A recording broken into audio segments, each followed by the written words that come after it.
Hey there. Hi, I'm over here. Cool. Wow, that happened fast. I have a new monitor. Hello.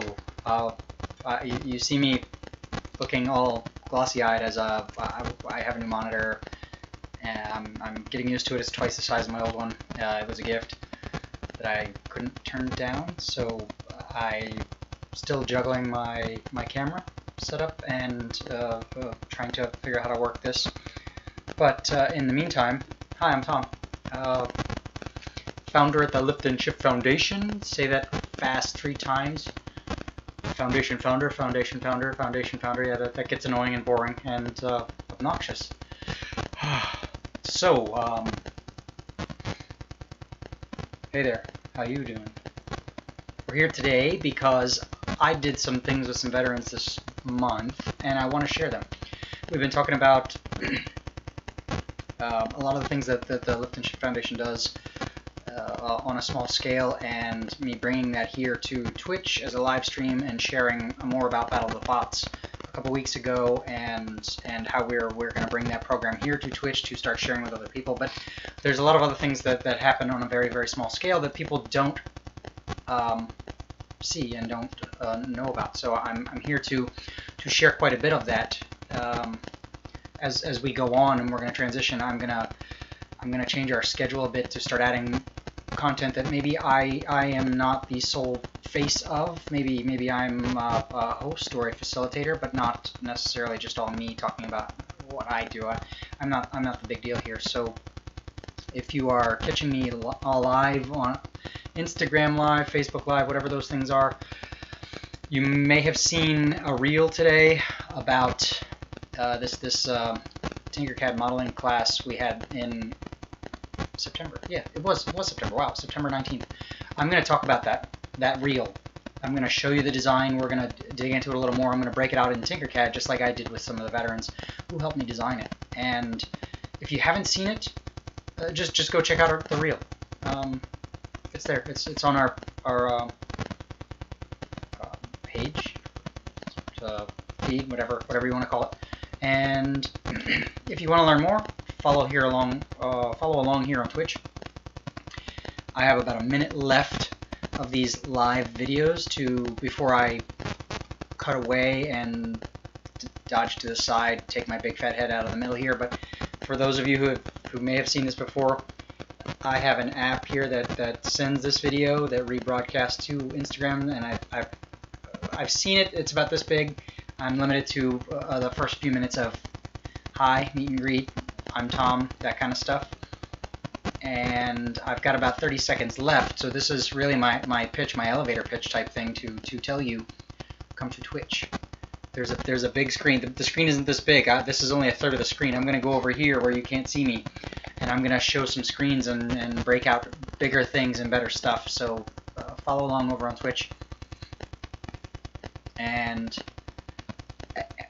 if you are curious about that model and you want to see more of it, that's where you're gonna dig in with me right now, just like the veterans did this month with me. And that was it. Everybody else who might stick around to see this, if you are probably on maybe YouTube or Twitch, I think those are things. But I'm going to slide to the side here now. And today's not going to be very in-depth, not very long, not very technical, because I've run out of time. I'm the founder of the nonprofit. I kind of drive a lot of the stuff that happens here, so it happens. Every day's not perfect. I'm cool saying that out loud, and I'm cool telling people that you will have days where you just need to adjust.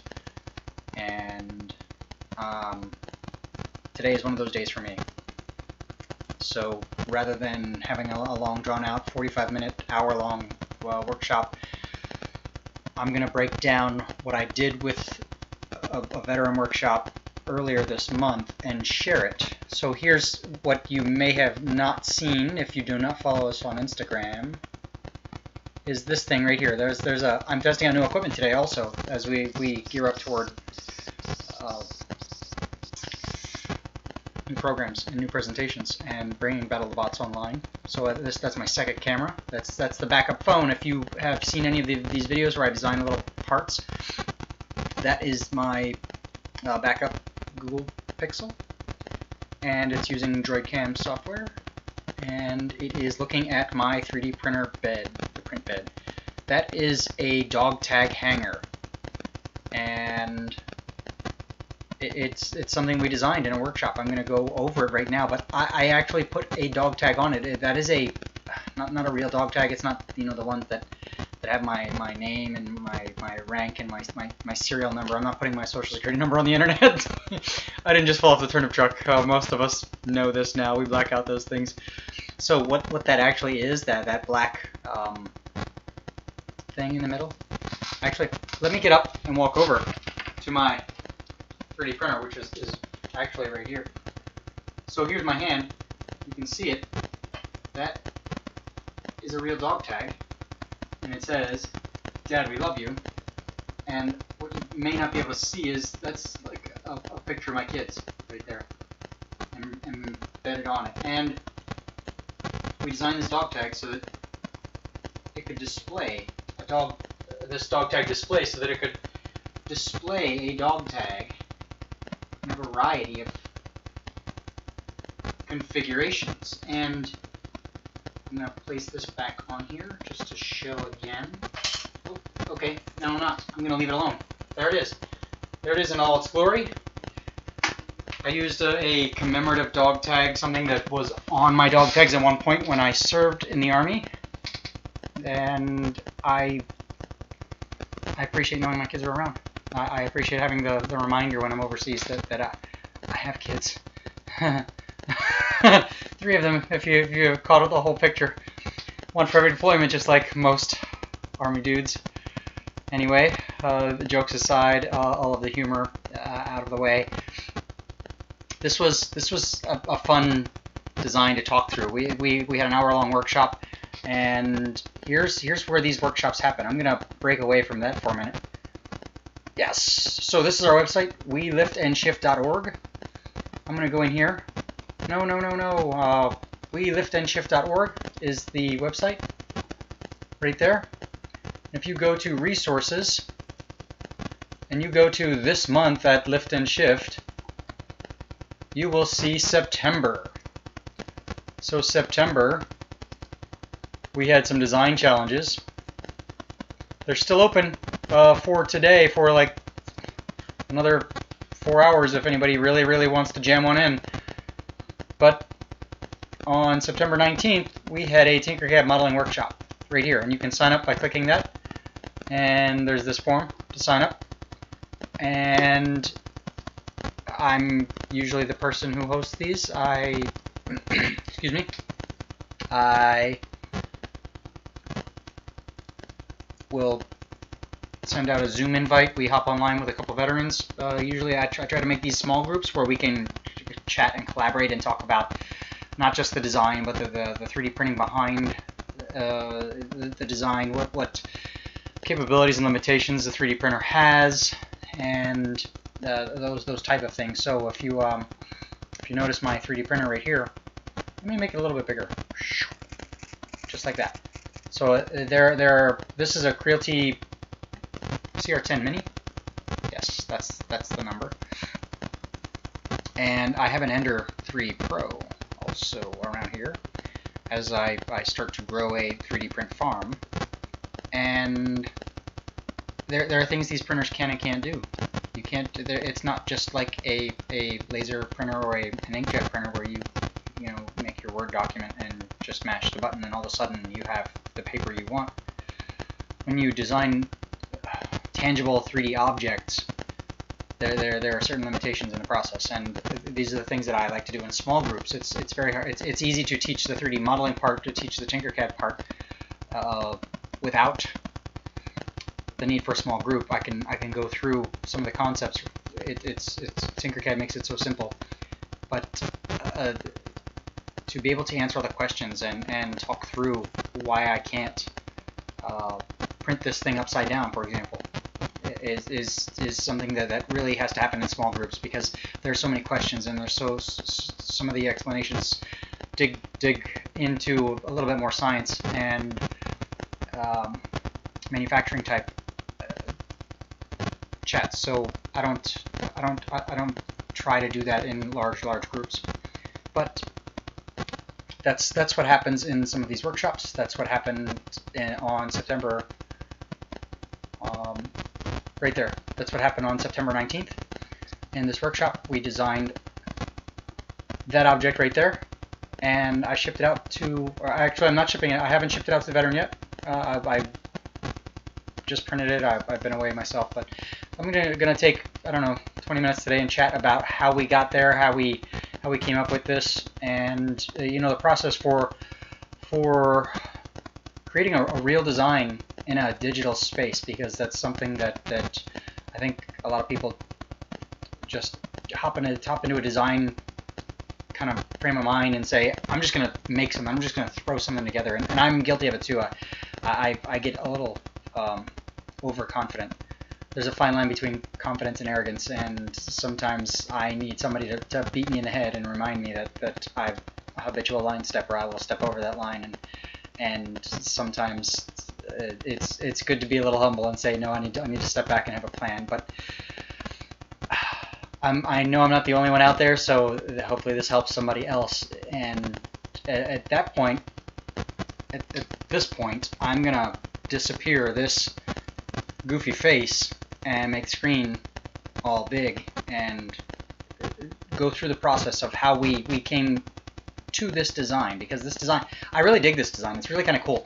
I'm gonna get up actually again and spin it around in person, because you can see it has all these grooves and kind of gouges and things in them in the cone, which I just really dig now that it's there. And you can see it in real life. And I think the material is cool, because there's a sheen to it, so the light kind of hits it, and it really does make it more of like a commemorative display type thing, even if you can't see my dog tag on it right now. So I dig it. I love the way it turned out. There are some things I would tweak about it, and we'll get into it in just a second as I do that. So September 19th was this event. This is where we designed the model we're about to talk about.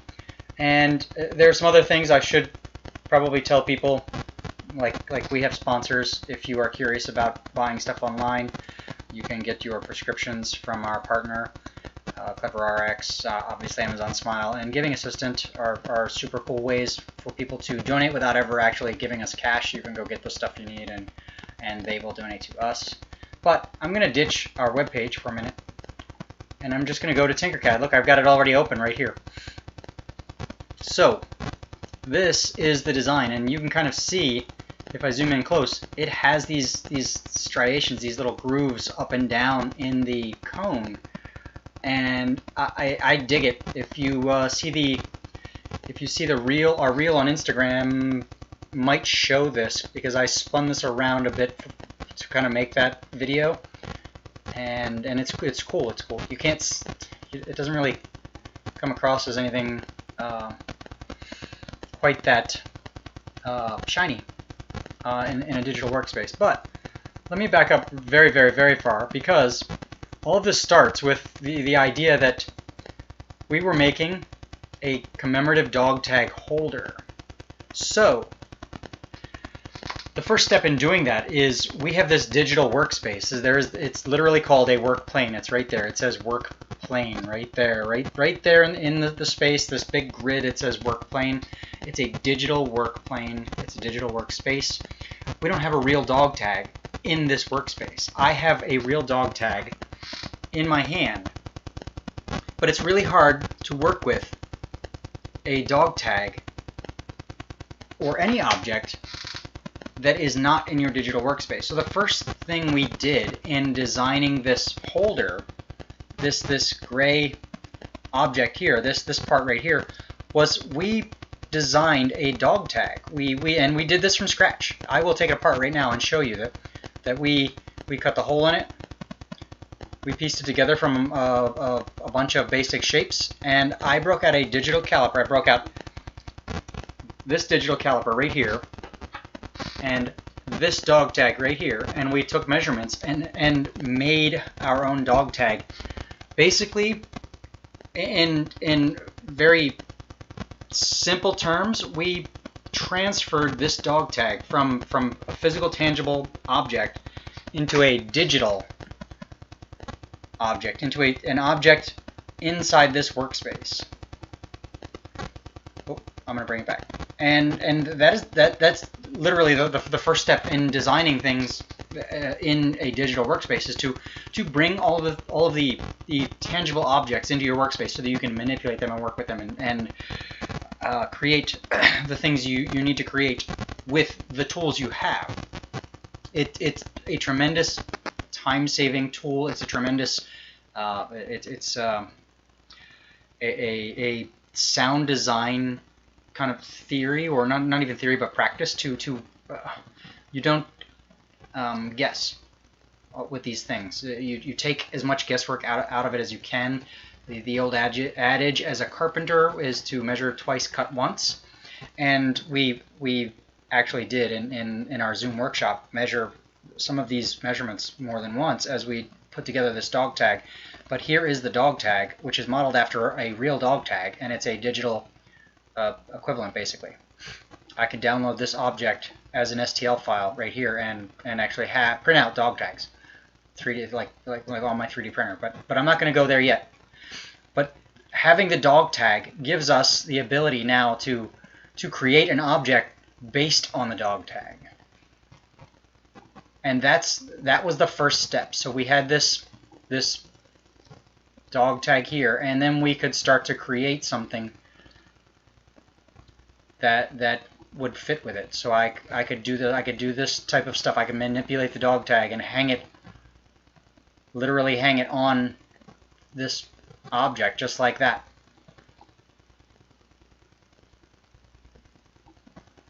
Which is exactly what we did in the workshop. We did a couple test fits on this object in the workshop. So there were some cool things that came up. This was not the original design in this workshop. The original design we discussed. Let me move my dog tag out of the way here, like I did earlier. The original design we discussed was actually this kind of cool hanger. And I'm big on hangers. I don't know how many people have ever seen this, but I think it's Chicago, there is a work of art in a museum. They have about 10,000 dog tags, and they're hung from the ceiling in this like chandelier type configuration. And along with those dog tags are like crystal shards, just like a regular chandelier, mixed in, and there are these spotlights that shine from different angles, and it was just a really cool work of art to see. And I'm always really big on like hanging dog tags in that case, because A, the dog tags hang around our neck to begin with, and B, there are so many other ways to honor people who also wore these dog tags by hanging them. You know, it's not uncommon for us to see them displayed that way in the military to begin with, whether it's on a memorial or somewhere else. So I'm very big on hanging this dog tag in some sort of like hanger. But if this dog tag were, for example, hanging here, that would be cool if it were on a chain, just like a regular dog tag. We could do something like this.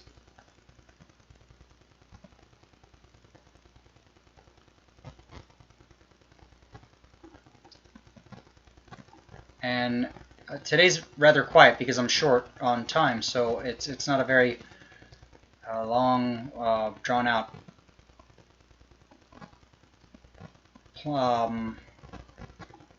video where I'm gonna be super entertaining. What I am going to do, though, is let's lift that way up through the ceiling. So, because I just want to give an example. Because this is what I wanted originally, was this type of hanger.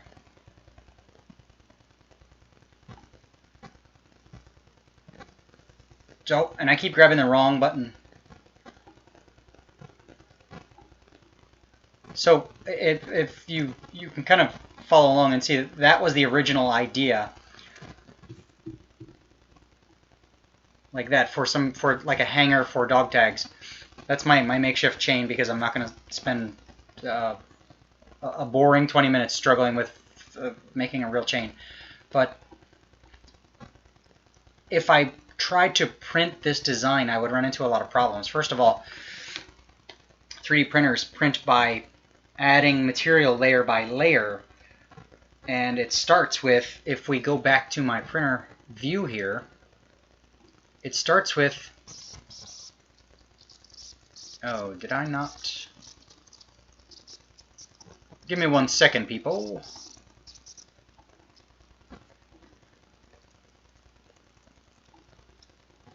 Okay, so there with my 3D printer, it starts with the bottom layer and goes up.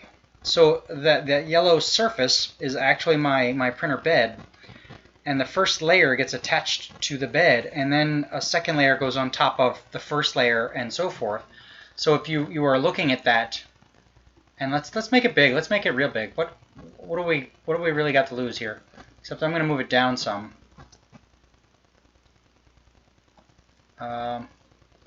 Like that. So there's this yellow. It's actually glass, and there's a yellow sheet under it. But you need to print the material on this glass surface first, and then subsequent layers go up and up and up and up. So what I'm basically saying is, I'm dragging out this discussion where once we get to the top, I'm grabbing too many other buttons. Hold on. Once we get to the top, to this part, there's no layer under it to hold it up. So it would print this, what you would see is basically like a bird's nest. It would look terrible. It would look awful. And this would not print. I would not be able to print this. Now, given this specific model, I could probably flip upside down. I could join these and flip them upside down like that and print it that way. That is printable. But then we run into this issue where it doesn't really look classy, does it? It's just like the shape, the letter L. It looks like a Sesame Street thing. It doesn't really do anything for us. We could create some cool, like, intricate stuff in it, but what it really comes down to is it doesn't look classy, and it doesn't really give us anything to work with. So we got rid of that idea originally, and we started digging around for something that would have a smaller shape as it went up. And we just kind of scrolled through all of the shapes and features and design starters, all of the structure, scenery, hardware, all of that fun stuff. I think we actually came down here to shape generators, and this is where we found this kind of striated type thing. Oh. And I don't remember, I mean, I could go into this for a while before we run into it, but we found a bunch of different shapes, and we talked through, you know, what would look cool and what would look good. I'm not very big on telling people how to do things. I prefer the idea that that I kind of give you hints on what the end product should look like and let people kind of run with it on their own. These are just boring little blocks. Oh, I think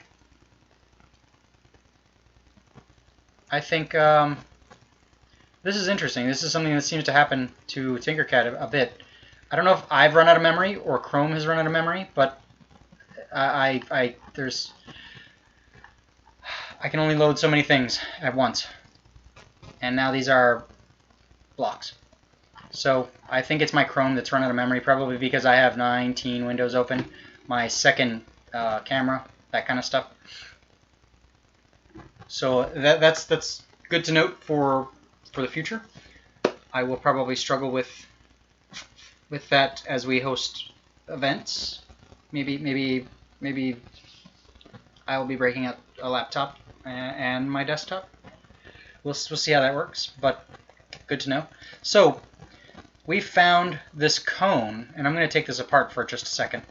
We found this cone right here and decided that was going to be the primary structure, the primary way to kind of show a dog tag.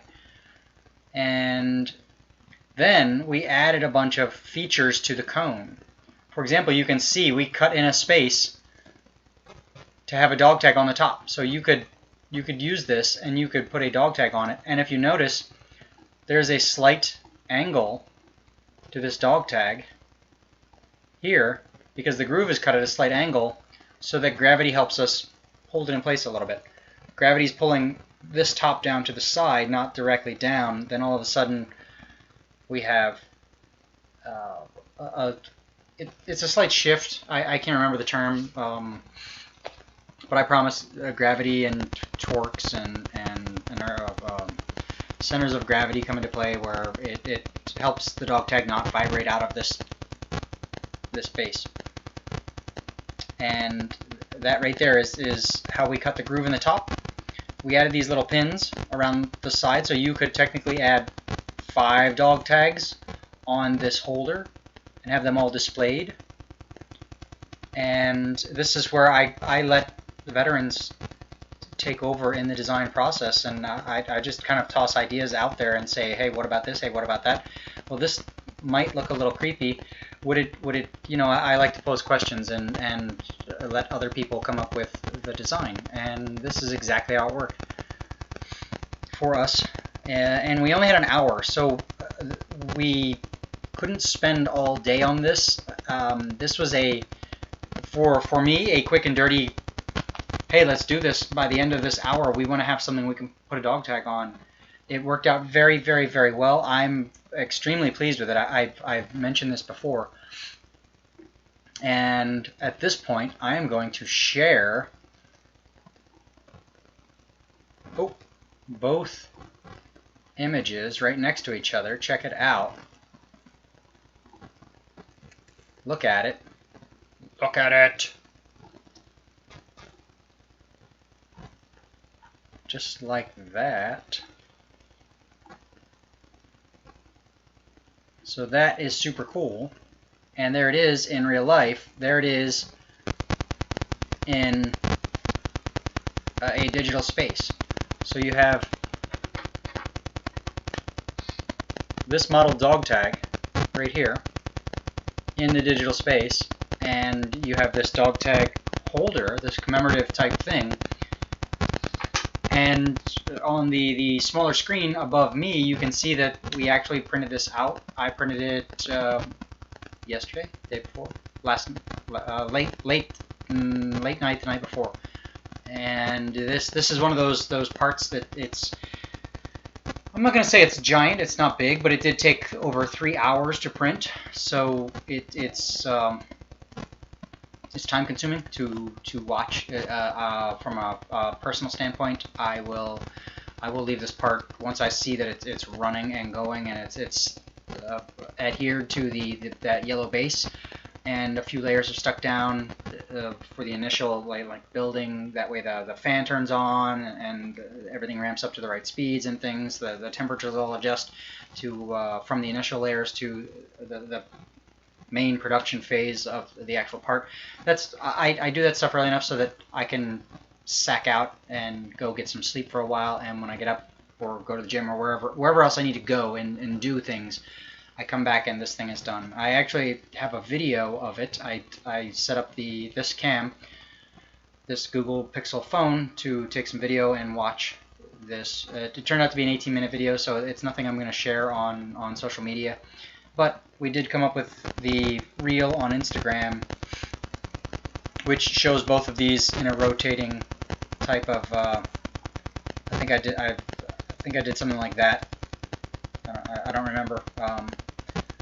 But yeah, the idea is to showcase this part in both Tinkercad and in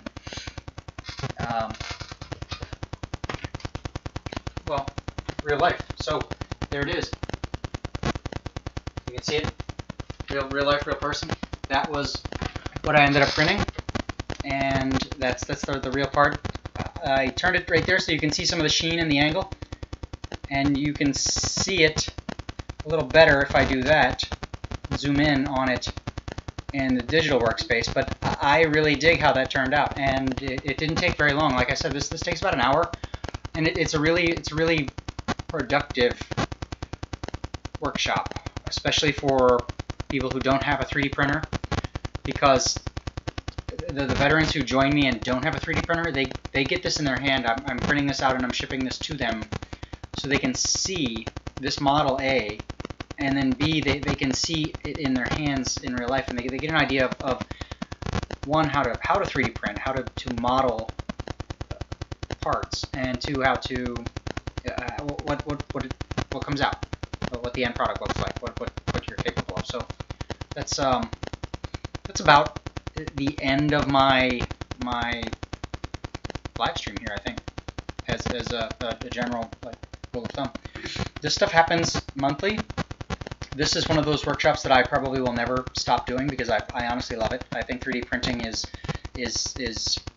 one of those unique gateways into STEM and STEAM related activities and fields, because there's an aspect of graphic design and art in it, and that's why I don't say strictly STEM. The STEAM includes the A because there's an art aspect to it, and I think that's very important, because there's a lot of technical aspects to art, and people don't realize that. People don't take into account that that's actually a technical thing. Being able to use Photoshop or Tinkercad or Fusion 360 or SolidWorks or any of those things, that is a thing. That is a real job. People have job. I'm an engineer. I sometimes people pay me to make things in SolidWorks or Tinkercad. I have other models I could show you actually in Tinkercad right here. Oh, Tinkercad is dying on me. I designed these things, plenty of other things for like real science type stuff. Here's a bottle container I'm working on with some other stuff. This actually goes. It's meant to hack a $1 million research facility type thing. There's even an Xbox button I was working on for someone. All kinds of stuff in here. Not just trinkets and gadgets and things. But I'm gonna wrap that up now. I'm gonna come back to hey, hi, how are you? And I'm just gonna remind people that if you catch this and you want to get involved, you can get involved as a veteran. You can go to our website, weliftandshift.org. You can join us, and you can sign up as a veteran. You can sign up as a person who wants to get involved as a volunteer or a supporter. Those are the type of things you can do. If you are already involved a bit, here's where you can go to resources. You can go to this month at Lift and Shift, and tomorrow at some point there will be October's shenanigans in here instead of September's. I actually design the web pages every month, and once we're done here, I'll be making that change from September to October. But yeah, so there's a lot that happens behind the scenes, and this half hour of sharing one of the workshops, the only workshop really from September, was the Tinkercad modeling, and it's something that won't go away for veterans as far as I'm concerned. There are a very small fraction of things that will always happen and will always be associated, and you're gonna have to pry this from my cold dead hand, so to speak, before I give up on introducing veterans to science and tech through 3D printing and 3D modeling and these basic concepts. So that's where you can find it, and that's how you can join us, sign up. You can go to, well, we also have some tips for post-traumatic stress. I don't talk about it often, but I am a veteran. I do have a diagnosis of post-traumatic stress disorder, and you know, I think it's important to have some of these resources there. I talk about it frequently enough with people around me, and here's one of the websites, one of the subdomains we're building. There's just a handful of stuff here on the website to play with and you know, figure out if you want to do more. At that point, this point, I keep saying that point. I'm all done. That's it. Checked out. Happy October. Happy fall. I'm done. And I played no music. I played no video game music. Next video will probably be 2 weeks from now. I think I will start minimizing my appearance as we start adding more Twitch content that is not just this dude. So, thanks to anybody and everybody who catches me every week, and look for more of our design team to start getting more involved and sharing more things and doing more stuff as we bring Battle of the Bots here to Twitch and get me out of this goofy chair. Should be fun. Alright, I'm done here. I'm dragging this out because, well, I don't want to click end stream, but it's going to happen.